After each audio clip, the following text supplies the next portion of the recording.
Hello बच्चों, let's see the question which says that the reactivity of alkene towards hydrogen is, और हमारे पास तीन कंपाउंड्स गिवन है that is X Y and Z.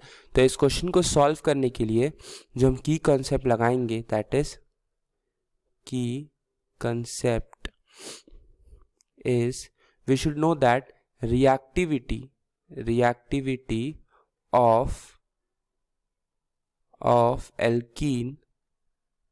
alkene towards hydrogen that is H2 is inversely proportional to stability of double bond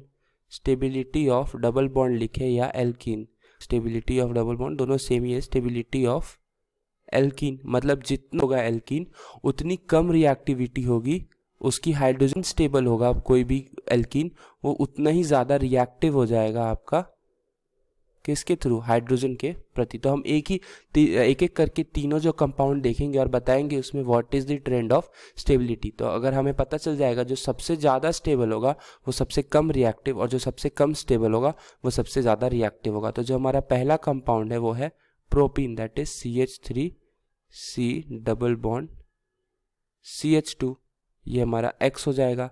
compound देखिए that is C double bond CH2 that is 2 methyl propene CH3 और यहाँ पे भी आ जाएगा CH3, ये हो जाएगा 2 methyl propene.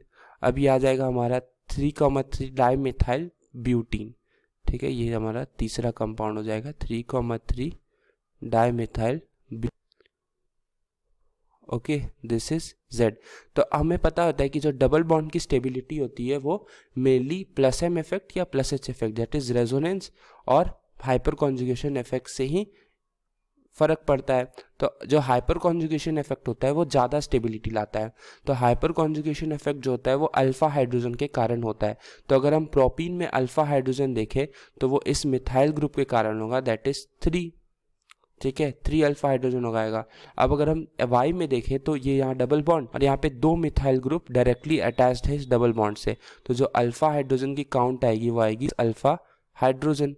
और अगर हम अपने फाइनल मॉलिक्यूल देखें तो यहाँ पे तो कोई भी मॉलिक्यूल में यहाँ पे अल्फा हाइड्रोजन है ही नहीं, क्योंकि जो इससे कार्बन अटैच्ड है वो 4 डिग्री कार्बन है और 4 डिग्री कार्बन से कोई भी हाइड्रोजन अटैच्ड नहीं है। इससे CH3 ग्रुप भले अटैच्ड है लेकिन ये जो कार्बन है इससे कोई भी अल्फा हाइड्रोजन नहीं अटैच होने के कारण इसका जो अल्फा हाइड्रोजन का काउंट आएगा वो आएगा 0 अल्फा हाइड्रोजन। तो अब हम जानते हैं कि जितना ज़्यादा अल्फा हाइड्रोजन वो उतनी ज़्यादा स्टेबिलिटी। तो वाई जो होगा वो मोस्ट स्टेबल हो जाएगा। स्टेबल होने के कारण क्या होगा, ये लीस्ट है, जो जितना ज़्यादा स्टेबल वो कम reactive. So this will be least reactive towards hydrogen. Similar सबसे कम स्टेबल होगा लेकिन क्या होगा, सबसे कम स्टेबिलिटी के कारण ये क्या हो जाएगा, मोस्ट रिएक्टिव हाइड्रोजन हो जाएगा। तो हमारा जो ट्रेंड आएगा इसमें आएगा जो सबसे ज़्यादा रिएक्टिव होगा वो होगा Y, फिर आएगा X और सबसे कम रिएक्टिव क्या होगा Y, क्योंकि ये सबसे ज़्यादा स्टेबल है क्योंकि इसमें टोटल 6 अल्फा हाइड्रोजन है। तो ये हमारा आंसर हो जाएगा क्वेश्चन का। तो अगर हम ऑप्शंस देखें तो Z, X और Y, C ऑप्शन जो होगा वो हमारा करेक्ट आंसर हो जाएगा इस क्वेश्चन का, क्योंकि उसमें जो स्टेबिलिटी का ट्रेंड बताया है Y, X and Z। Hope you understood it well. Best of luck.